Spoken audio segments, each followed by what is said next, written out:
The 15th amendment on the roster is an amendment offered by the gentleman from Florida, Mr. Grayson. Are you ready to proceed with your amendment? Yes, Mr. Chairman, I have an amendment at the desk. The clerk will report the amendment. Amendment number 078, amendment offered by Mr. Grayson of Florida to the amendment in the nature of a substitute. I ask unanimous consent to dispense with reading.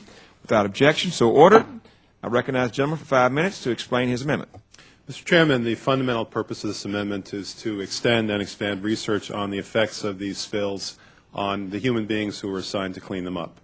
It's interesting that after a century of exposure to hydrocarbons and intensive use of hydrocarbons throughout our economy to generate energy, to provide transportation, and so on, we still don't know what is the effect of the exposure of these of hydrocarbons to human beings in the context of a cleanup like this.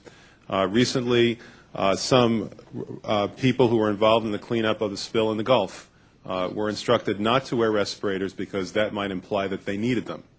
And it's odd that at this point there is some doubt or even an open question about whether that's the case or not.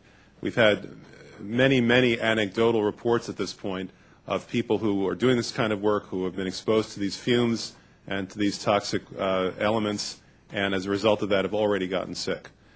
We need to know with some specificity what the actual effect of the spill is on the people who were assigned to clean it up, and that's exactly what this amendment proposes to determine. Therefore, I offer the amendment, and I urge my colleagues to support it. Thank you. I yield the rest of my time.